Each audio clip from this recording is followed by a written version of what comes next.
You just want to get them off your desk and save them in storage places. But this is the point. The point is that there comes a time where it's just so exhausting to track all of the steps that you're doing to have that redundancy protocol in place. You have other things to do in your business. But it sounds like that's where a good business operations manual comes in handy. Well, that's Wait, true. did Trevor just say that out loud? Isn't that another glitch or 5 or 7? It is. Let's move on to the goal and actionable item. I like being proud of myself in a moment of glory. Glad you're feeling better.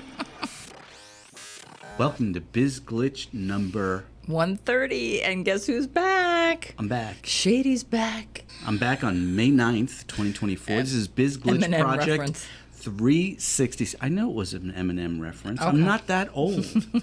I know who You didn't M&M react. is. You didn't react. This is a extremely boring glitch topic we're going to share with you today. Just get your little neck pillow that you carry on the airplane with you. Get it ready. And, if you want a warm water bottle behind your back because you're going to fall asleep. But we need you to keep awake because it's a real fundamental building block for protection of your business. Yeah. Well, And first, it's actually quite important. I want to go off this reference of falling asleep at the wheel because we kind of fell asleep because this is another glitch that happened to us. It was an actual backup file. We had a Western Digital cloud backup device. Yeah, 4 terabyte.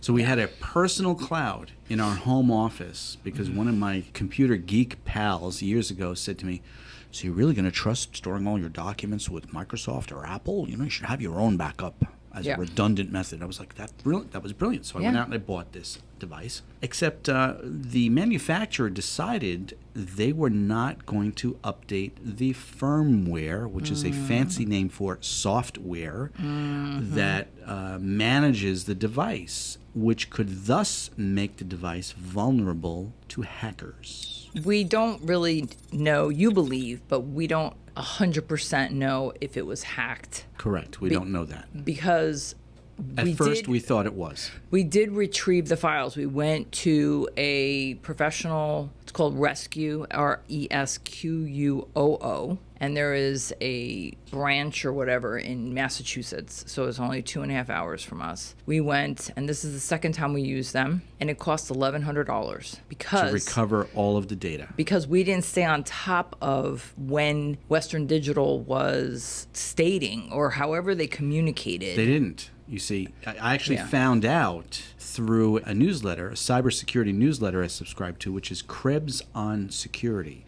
Highly recommend you find Brian Krebs and subscribe to his newsletter. You get an email every day, and he tells you all kinds of really Jason Bourne level scary stuff that's going on out there, including when people get caught, criminals get caught, cyber criminals, and they get prosecuted. This morning, he was talking about a couple of Russian hackers who were being prosecuted. But it was Brian Krebs in one of his emails who said, by the way, if you have one of these devices, boom.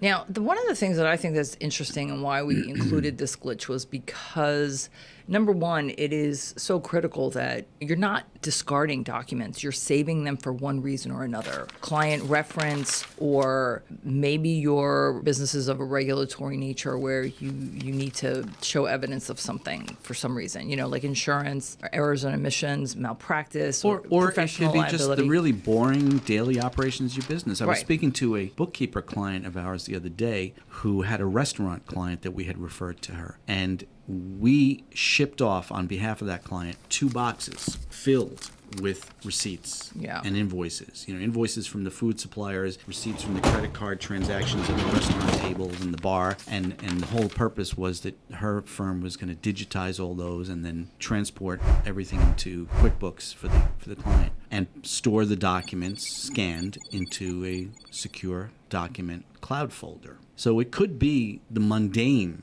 day-to-day documents.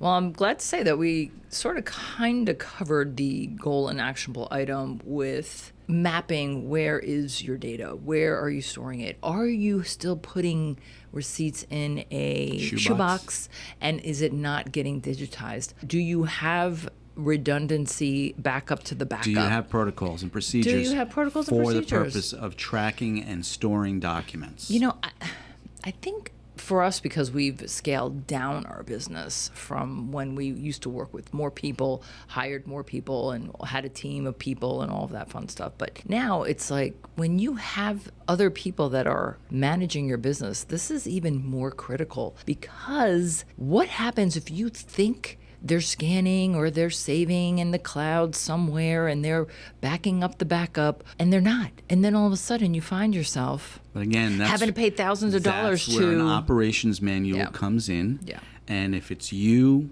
who's managing the business, you're the owner, or if you have manager or managers, there should be a routine for the employee or team member, staff person, whatever you want to call them, whose job is to scan that and store it. But there should also be a role for the manager, whether it's you or someone else, to look over their shoulder and check in every once in a while and say, okay, checklist. So was this done? Okay, this was done. Bar receipts, vendor invoices, well, it's a checks and balance kind of system, so that you don't find yourself like when we had to spend $1,100. $1,100 is a drop in the bucket compared to, depending on the size of your business, it could be tens of thousands of dollars to figure out how to retrieve vital documents that you cannot live without, because well, let me throw some possibly get sued. Silver lining into this process. Okay, ask any accountant who's been preparing tax returns for any reasonable amount of time, any length of time, about the clients who show up literally with the shoebox. Yeah, and what you need to understand, and this is the silver lining component, is that when you have this document procedure, you might actually find you get better tax deductions because you do a better job of tracking those receipts. Yeah. Do you really want to trust that your accountant's going to get every receipt out of that shoebox?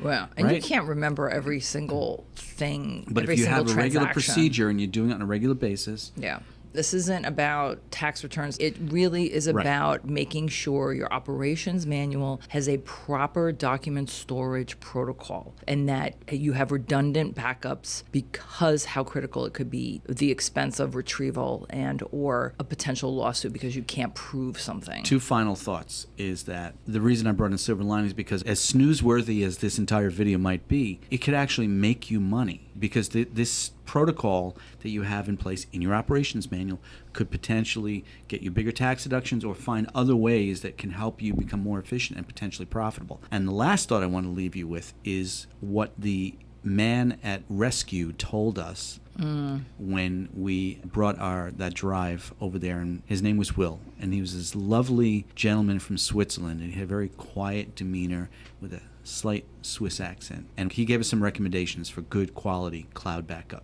for our house, our home office. And I said, so we get this backup, and he said, oh no, you need backup for the backup.